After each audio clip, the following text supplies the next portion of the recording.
his faith in Allah subhanahu wa ta'ala is going to be shaken. What's going to happen? So she got home and she sees that her child is asleep. And whoever this great Imam was, Imam Bukhari perhaps. So now she's so, worried and concerned. What is this child thinking? He went to sleep hungry. She made a big meal for him. And when the child woke up, she served the meal in front of him. She said, I already ate. So when did you eat? How did you eat? He said, what are you talking about? She said, I wasn't here. So what do you do? Every day I come, I pray 2 rakats. I ask Allah subhanahu wa ta'ala for this food. I go and open the cupboard, the food is there. I did that today, just like every other day, right? When we instill these values within our children, it'll stay with them forever. Right? So now Rasulullah says, he says to him, إِذَا سَأَلْتَ فَاسْأَلِ. When you ask from Allah. Don't ask from anybody else, ask from Allah subhanahu wa ta'ala. In other narrations, it's mentioned that even if your shoe strap breaks, before going and trying to get it fixed, ask Allah subhanahu wa ta'ala to fix it. Because in reality, even if somebody gives you something or does something for you, Allah put it in their heart to do it for you. Right? Allah put it in their heart to help you.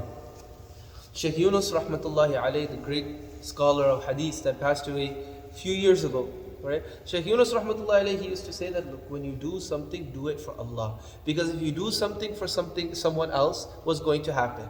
First of all, you don't even know if that person is watching you or not. And even if they're watching you, you don't know if they're happy with what you're doing or not.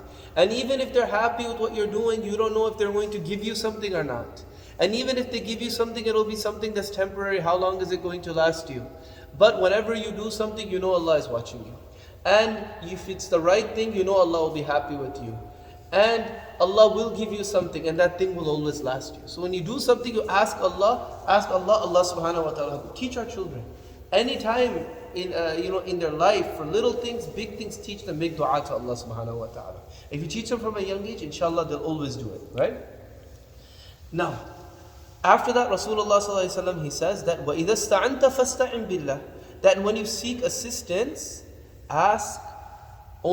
seek assistance from Allah subhanahu wa ta'ala. وَعْلَمْ, know, أَنَّ الْأُمَّةِ, if the entire of creation, in other narrations like in the riwayah of Ahmad, it says all of the creation. Now imagine, you have Anbiya alayhimu salatu wassalam in there, you have great lovers of Allah subhanahu wa ta'ala, friends of Allah, you have all sorts of people in there, in this all of creation. أَنَّ الْأُمَّةَ لَوْ اجْتَمَعَتْ عَلَىٰ أَن يَنْفَعُوكَ بِشَيْءٍ, they all gather to try to benefit you in some way, even a little bit. لَمْ يَنْفَعُوكَ إِلَّا بِشَيْءٍ, they won't be able to help you at all, benefit you at all, إِلَّا بِشَيْءٍ قَدْ كَتَبَهُ اللَّهُ لَكَ, except that which Allah subhanahu wa ta'ala has destined for you. As Allah says in the Quran, وَإِيَمْسَسْكَ اللَّهُ بِضُرٍّ فَلَا كَاشِفَ لَهُ إِلَّا هُوَ. If Allah subhanahu wa ta'ala, if He seizes you with some harm, nobody will be able to remove it. وَإِن يُرِدْكَ بِخَيْرٍ, if He wants to do good to you, فَلَا رَادَّ لِفَضْلِهِ, nobody can repel Allah subhanahu wa ta'ala's mercy from you. وَإِنِ اجْتَمَعُوا عَلَىٰ أَن يَضُرُّوكَ, and if they all get together to harm you, بِشَيْءٍ, in any way, لَمْ يَضُرُّوكَ, they won't be able to, إِلَّا بِشَيْءٍ قَدْ كَتَبَهُ اللَّهُ عَلَيْكَ, except for that which Allah subhanahu wa ta'ala has written against you. I'll give an example of this. Do you know Fidel Castro? Right, Fidel Castro. This man, there were over 500 attempts on his life. From the CIA, from the FBI, from the American government, from the Soviet government. 500 assassination attempts on his life, and he died as an old man on his bed, right? Nobody could harm him, right? Well, Allah subhanahu wa ta'ala didn't want to. We're not saying he's a wali.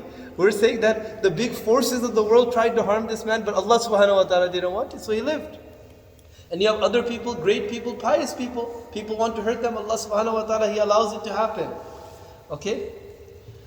Now, رُفِعَتِ الْأَقْلَامِ, the pen has been lifted, وَجَفَّتِ الصُّحُفِ, and the scrolls have been dried. Now what do we learn from this? This is a big lesson. When somebody harms you, you have to realize, where does it originate from? You make istighfar. It's not that, Shahid Bhai is like, I'm tired of this RiadulSaliheen bayan, so he comes and he punches me, right? And I'm mad at Shahid Bhai. That's the thing. Who put that in Shahid Bhai's heart? Where did it come from? It came from Allah subhanahu wa ta'ala. Allah subhanahu wa ta'ala allows Shahid Bhai to do that for me. I know Shahid Bhai would never do that. That's why I'm giving him as the example, right? So Allah put that in Shahid Bhai's heart, and that happened to me. So what should I do? I should make istighfar. I should say, Ya Allah, what is it that I did that caused this to happen, that you allowed this to happen? Some mistake must have happened from me. It's like when a bow is shot, when an arrow is shot at you. If you just focus at the bow, then you're never going to get it. You have to, who's the shooter? The bow is just an instrument. Similarly, everybody has their own place in the world. Everyone has to answer to Allah subhanahu wa ta'ala. But in relation to us, people are means of Allah subhanahu wa ta'ala's qadr and plan for us reaching us. Allah says, وَجَعَلْنَا بَعْضَكُمْ لِبَعْضٍ فِتْنَةً. We made some of you tests for others, meaning somebody's existence. My whole existence is a test for Zuhair Bhai, right? Because I annoy him. Now I have my own purpose in the world, but in Zuhair Bhai's life, Allah put me here as a means to annoy him, and he has to be patient, right? That's why Allah said, "Atasbirun? Will you not be patient? Wa kana rabbuka basira." I'm watching you, right?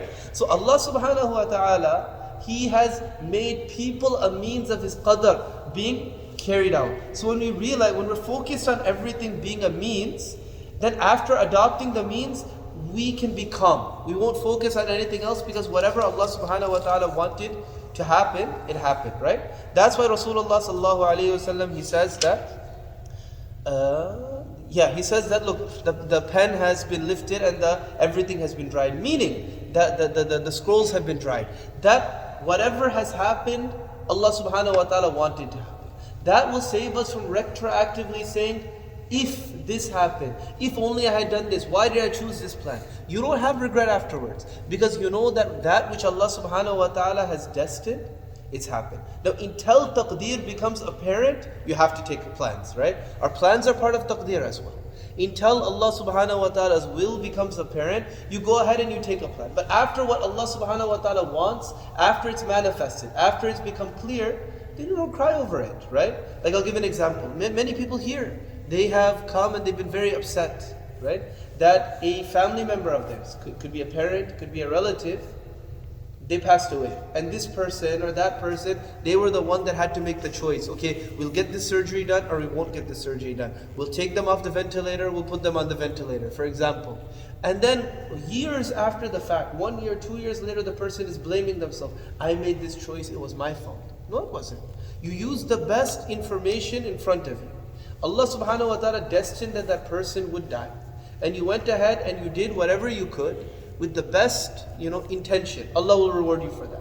Using the best knowledge that you had available to at the time, and then Allah subhanahu wa ta'ala, His will, it became apparent that the person, they were supposed to die. And this happened in Rasulullah sallallahu alayhi wa sallam's life, right? Rasulullah sallallahu alayhi wa sallam, one time a man in front of him, he dropped some cup or some bartan or something, he dropped. And so then Rasulullah sallallahu alayhi wa sallam, he heard the man complaining. Rasulullah sallallahu alayhi wa sallam, he said that, look, don't say anything. What Allah subhanahu wa ta'ala wanted to be maqdoor, what Allah subhanahu wa ta'ala intended to happen, it happened.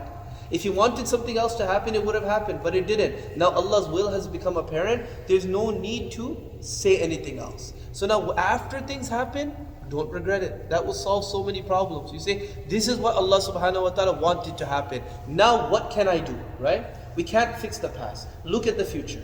The future is the only thing that we can control. But so many times we're so fixated on the past, it paralyzes us and we don't address that which we can manage, that which we can affect, inshallah, which is the future. So we're focused on the past, but now why did what happened in the past happen to us? It should make us do istighfar.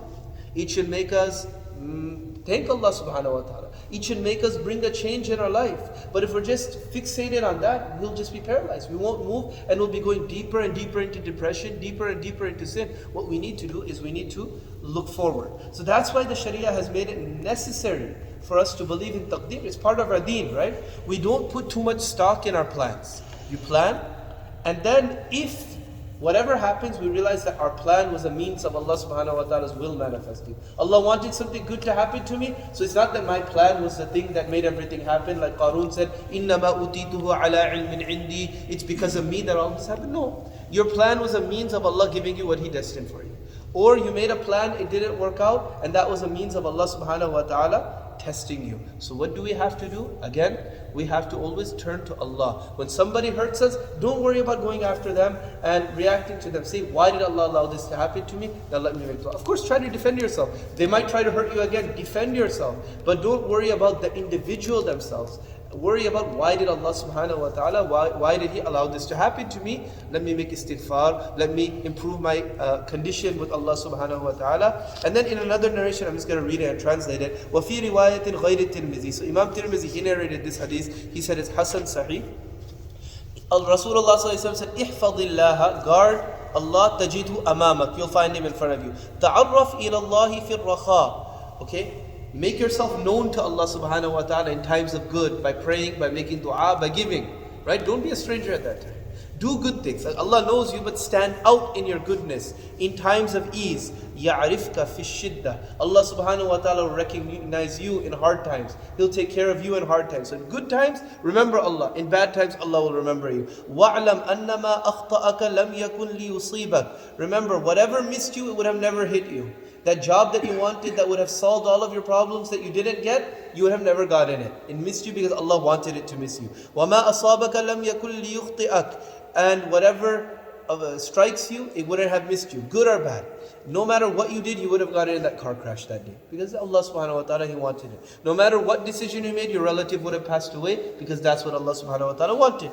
وَاعْلَمْ أَنَّ النَّصْرَ مَعَ الصَّبْرِ. Know that the help of Allah comes with patience.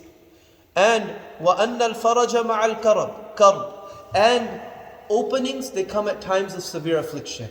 Allah's opening, Allah's ease comes at times of affliction.